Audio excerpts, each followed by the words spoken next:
जय श्री कृष्ण दोस्तों, life style with God में आपका स्वागत है। दोस्तों, यहाँ पर हम श्रीमद् भगवद गीता के तीसरे अध्याय का अध्ययन कर रहे हैं, जिसका नाम कर्मयोग है। आज हम 43वें श्लोक का अध्ययन करेंगे। भगवान इंद्रिय, मन और बुद्धि से आत्मा को सर्वश्रेष्ठ बतलाकर काम रूप बैरी को मारने के लिए अर्जुन को आज्ञा देते हैं। एवं बुद्धेः परम बुद्ध्वा संस्तभ्यात्मानुमात्मना जहि शत्रुं महाबाहो काम रूपम दुरासदम। तीसरे अध्याय के 43वें और आखिरी श्लोक में भगवान श्री कृष्ण अर्जुन से कहते हैं कि इस प्रकार बुद्धि से पर अर्थात सूक्ष्म, बलवान और अत्यंत श्रेष्ठ आत्मा को जानकर और बुद्धि के द्वारा मन को वश में करके, हे महाबाहो, तू इस काम रूप दुर्जय शत्रु को मार डाल।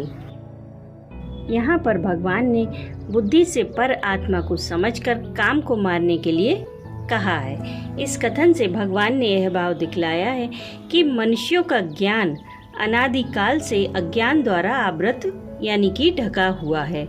इस कारण वे अपने आत्म स्वरूप को भूले हुए हैं। स्वयं सबसे श्रेष्ठ होते हुए भी अपनी शक्ति को भूलकर काम रूप बैरी के वश में हो रहे हैं। लोक प्रसिद्धि से और शास्त्रों द्वारा सुनकर भी लोग आत्मा को वास्तव में सबसे श्रेष्ठ नहीं मानते।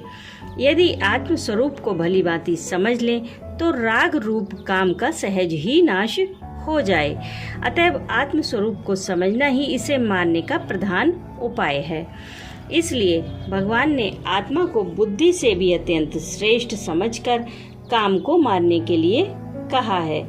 आत्म तत्व बहुत ही गूढ़ है। महापुरुषों के द्वारा समझाए जाने पर भी कोई सूक्ष्मदर्शी मनुष्य ही इसे समझ सकता है। कठोपनिषद में यह कहा गया है कि सब भूतों के अंदर छिपा हुआ यह आत्मा उनके प्रत्यक्ष नहीं होता। केवल सूक्ष्मदर्शी पुरुष ही अत्यंत तीक्ष्ण और सूक्ष्म बुद्धि द्वारा इसे प्रत्यक्ष कर सकते हैं। भगवान ने बुद्धि के द्वारा मन को वश में करने के लिए कहा।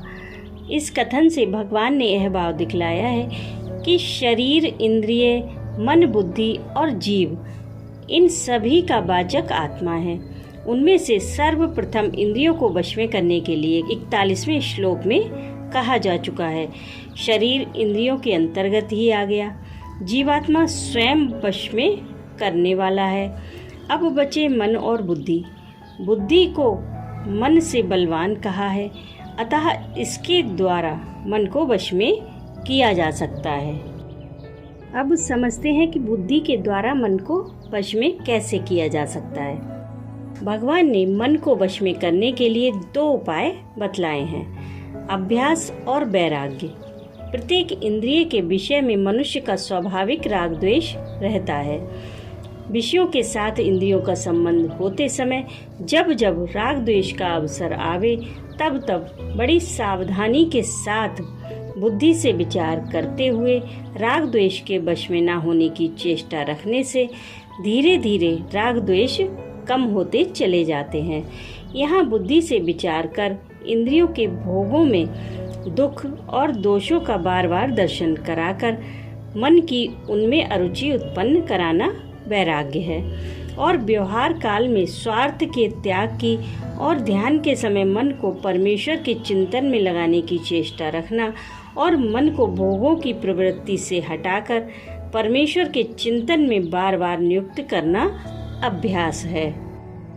अब मन में यह प्रश्न आता है कि आत्मा स्वयं सबसे प्रबल है और स्वयं ही कामरूप महान बैरी को मार सकता है। फिर भगवान ने बुद्धि के द्वारा मन को वश में करके काम को मारने के लिए क्यों कहा? अवश्य ही आत्मा में अनंत बल है, वह काम को मार सकता है। फिर भी उसी के बल को पाकर सब बलवान और क्रियाशील होते हैं, परंतु वह अपने महान बल को भूल रहा है।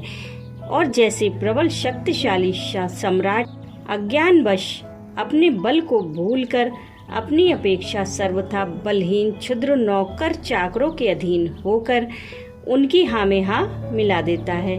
वैसे ही आत्मा भी अपने को बुद्धि, मन और इंद्रियों के अधीन मानकर उनके काम प्रेरित मनमाने कार्यों में मूक अनुमति दे रहा है। इसी से उन बुद्धि और मन इंद्रियों के अंदर छिपा हुआ काम जीवात्मा को विषयों का प्रलोभन देकर उसी संसार सागर में फंसाता रहता है। यदि आत्मा अपने स्वरूप को समझकर अपनी शक्तियों को पहचानकर बुद्धि, मन और इंद्रियों को रोक ले, उन्हें मनमाना कार्य करने की अनुमति ना दे और चोरों की तरह बसे हुए काम को निकालकर बाहर निकालने के लिए बलपूर्वक आज्ञा दे दे, तो ना बुद्धि, मन और इंद्रियों की शक्ति है कि वे कुछ कर सके और न काम में ही सामर्थ्य है कि वे क्षण भर के लिए भी वहां टिक सके। सचमुच यह आश्चर्य ही है कि आत्मा से ही सत्ता, स्फूर्ति और शक्ति पाकर उसी के बल से बलवान होकर ये सब उसी को दबाए हुए हैं और मनमानी कर रहे हैं। अतएव यह आवश्यक है कि आत्मा अपने स्वरूप को और अपनी शक्ति को पहचान कर बुद्धि, मन और इंद्रियों को वश में करे। काम इन्हीं में बसता है। इनको वश में कर लेने पर काम सहज ही मर सकता है। काम को मारने का यही एक तरीका है। इसलिए बुद्धि के द्वारा मन को वश में करके काम को मारने के लिए कहा गया है। भगवान ने काम रूप वैरी को दुर्जय बतलाया। इससे भगवान ने यह भाव दिखलाया है कि वस्तुतः काम में कोई बल नहीं है। यह आत्मा के बल से बलवान हुए बुद्धि, मन और इंद्रियों में रहने के लिए जगह पा जाने के कारण ही उनके बल से बलवान हो गया है, तथा जब तक बुद्धि, मन और इंद्रिय अपने वश में नहीं हो जाते तब तक उनके द्वारा आत्मा का बल काम को प्राप्त होता रहता है। इसलिए काम अत्यंत प्रबल माना जाता है और इसीलिए उसे दुर्जय कहा गया है।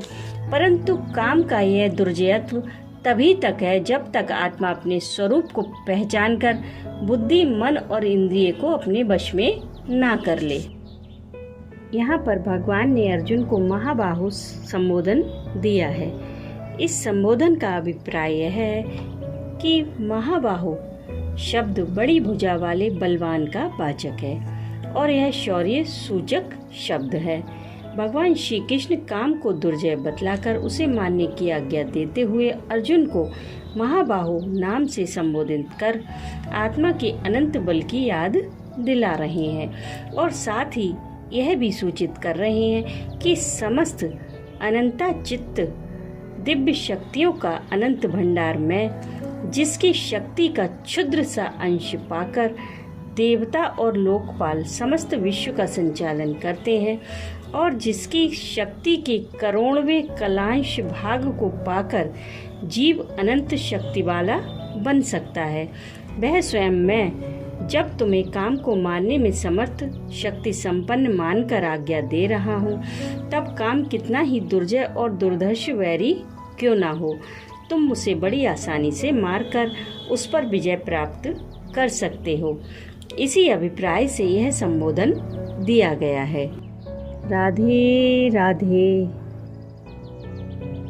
ओम तत्सदिति श्रीमद्भगवद्गीता सुपनिषत्सु ब्रह्म विद्यायां योगशास्त्रे श्रीकृष्णार्जुन संवादे कर्मयोगो नाम तृतीयो अध्यायः।